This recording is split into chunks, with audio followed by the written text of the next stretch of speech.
وارث بن کر آئے ہیں علی مرتضیٰ کے، وارث بن کر آئے ہیں امام حسن کے، ان تمام مجموعوں کا نام امام حسین ہے۔ اب دوسری طرف جو مقابل میں ہے وہ اس کا وارث ہے جو شیطان تھا، شیطان کا وارث یزید ہے، نمرود کا وارث یزید ہے، فرعون کا وارث یزید ہے، شداد کا وارث یزید ہے، معاویہ کا وارث یزید ہے۔ تو لہذا جب مقابلہ ہوا یزیدی اور حسینیوں کے درمیان، انبیاء اور باطل کے درمیان، تو ایسے موقع پر دین اسلام خطرے میں تھا۔ دین اسلام کو بچانے کے لیے امام حسین نے کربلا کو قائم کیا۔ کربلا دین اسلام کی بقا کا نام، کربلا دین حسین، دین اس وقت تک دین تھا جب تک کربلا نہیں تھی۔ کربلا کے پہلے جتنے بھی احکامات آتے رہے اس دین کا نام دین اسلام تھا، لیکن کربلا میں امام حسین نے دین اسلام کو بچایا۔ اب بچانے کے بعد اب انسان یہ فیصلہ کیسا کرے کہ کون جیتا ہے کربلا میں اور کون ہارا ہے۔ محترم یاد رکھیے کہ ہر باپ کا وارث اس کا بیٹا ہوتا ہے، اس کا بیٹا بتاتا جا سکتا ہے کہ کون جیتا ہے اور کون ہارا ہے۔ اب یہاں امام حسین کربلا کے میدان میں ہے، کربلا کے میدان میں دین اسلام کو بچا لیا، دین اسلام کی بقا کی ضامن بن گئے۔ اب اس کے بعد فیصلہ کیسے ہو کہ کون جیتا ہے اور کون ہارا ہے، تو اب تاریخ کو دیکھنا پڑے گا کہ امام حسین کی نیابت کون کر رہا ہے اور یزید کی نیابت کون کر رہا ہے۔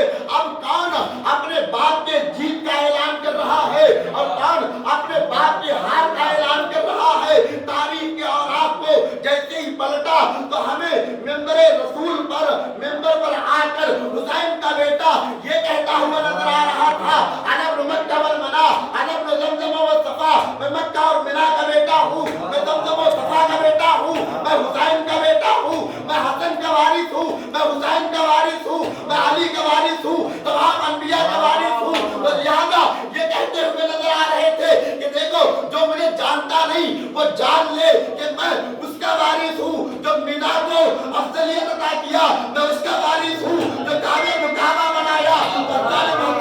یہ امام حسین کے فرزند کا یہ اعلان تھا۔ اب مقابل میں یزید کا بیٹا، اب اس کی نمائندگی کون؟ معاویہ ابن یزید۔ اب جیسے ہی یزید ملعون اس دنیا سے رخصت ہوا تو اب نوبت آئی کہ معاویہ ابن یزید تخت پر آئے۔ اب تخت پر آیا نہیں، ایک مقام پر کھڑا ہوا تھا اور یہ کہتا ہوا نظر آ رہا تھا کہ دیکھو جس تخت پر، جس تاج پر حسینی پھول موجود ہو میں اسے اپنا نہیں سکتا، میں اس کا وارث بن نہیں سکتا۔ تو اب یہاں فیصلہ ہو گیا کہ کون جیتا کون ہارا۔ دیکھو کس کا بیٹا اقرار کر رہا ہے اور کس کا بیٹا انکار کر رہا ہے۔ جس کا بیٹا اقرار کرے اس کی کامیابی، جس کا بیٹا انکار کرے وہ ناکام ہو گیا۔ اور بس اتنا ہی نہیں، جیسے ہی انکار کیا تو پیچھے سے بیٹھا ایک شخص کہہ رہا تھا اے کاش تو پیدا ہی نہ ہوتا، تو اپنے باپ کی محنتوں کو پانی پھیر رہا ہے، تو اپنے باپ کی تخت و تاج کو انکار کر رہا ہے، تو اپنے باپ کی محنتوں کا صلہ ختم کر رہا ہے۔ عجب نہیں کہ معاویہ ابن یزید پلٹ کر اس سے جواب دیا کہ تو نے صحیح کہا، اے کاش میں پیدا ہی نہ ہوتا۔ کیوں؟ اس لیے کہ یزید کا بیٹا نہ کہتے ہو گیا کہ جیت کس کی ہوئی ہے اور ہار کس کی ہوئی ہے۔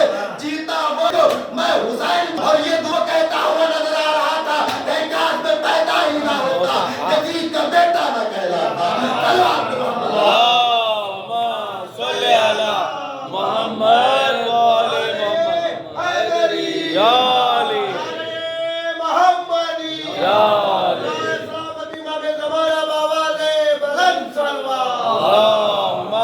صلی علی محمد والے محمد۔ جیت اور ہار کا فیصلہ وہ انہی کے فرزند کرتے ہیں، بتا دیتے ہیں کہ جیتا کون ہے اور ہارا کون ہے۔ اور اللہ محترم یہ کہہ کر کہ دیکھو میں حسین کا بیٹا ہوں، امام سجاد نے دنیا والوں کو بتا دیا کہ دیکھو کربلا کے میدان میں ولو میرے بابا کا سر تن سے جدا ہوا لیکن نوکے نیزہ پر قرآن کی تلاوت کر کے میرا بابا یہ بتا رہا تھا کہ دیکھو میں کل بھی بلند تھا، آج بھی بلند ہوں، سبحان اللہ، واہ واہ، کل بھی جیتا تھا، آج بھی جیتا ہوں، اور تا قیامت تک میری یہ آواز میرے حسینی جیتتے رہیں گے۔ دنیا چاہے جتنی کوشش کر لے کہ حسینیوں کو مٹانے کی، دیکھیں دان محترم آج دنیا میں دشمن ہو چکے ہیں حسینیوں کے، اور یہ سوچتے ہیں کہ حسینیوں کو مار کر ہم جیت جائیں گے، ہم کامیاب ہو جائیں گے، تو یہ نادان بھول گئے کہ کربلا کے 72 کو نہ مار سکے ہیں، آج تک کربلا کے 72 کو نہ مار سکے ہیں، تو لاکھوں کروڑوں کو کیسے مار سکیں گے؟ اور دنیا والوں کو یہ پیغام دے دیا، یہ درس دے دیا کہ دیکھو موت اور حیات کا تعلق سر اور تن کے جدائی سے نہیں ہوتا ہے، بلکہ ذکر سے ہوتا ہے، جس کا ذکر زندہ وہ بھی زندہ ہے۔ سبحان اللہ، جزاک اللہ۔ دنیا والوں کو یہ بتاتا ہے کہ انسان چاہے تم جتنے مار لو، اور تم سوچ رہے ہوگے کہ مارنے کے بعد ہم کامیاب ہو جائیں گے، حسین کے ذکر کو روک لیں گے، یاد رکھنا جتنے تم مارو گے اتنا زیادہ حسین کا ذکر بڑھتا چلا جائے گا۔ حسین کا ذکر کم ہونے والا نہیں ہے، ذکر اہل بیت کم ہونے والا نہیں ہے، جتنا مارتے جاؤ گے، جتنا تم سوچو گے کہ ان کو مار دیا تو گویا حسین کا ذکر ختم ہو گیا۔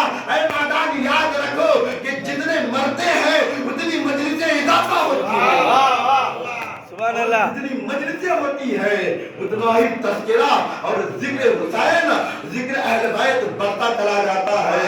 حضرت محترم امام سجاد نے ایک عظیم خطبہ، اور کس مقام پر دیا امام سجاد نے خطبہ؟ یہ انب نمک کا بل ملا، انب زمزم مصطفیٰ، پوری تاریخ کو اگر ہم مطالعہ کریں تو ہمیں پتا چلتا ہے کہ سجاد کربلا سے لے کر کوفے تک، کوفے سے لے کر شام تلک سجاد کن کن حالات سے گزرے ہیں مولا سجاد، اور اس کے بعد آئے ہیں دربار میں، دربار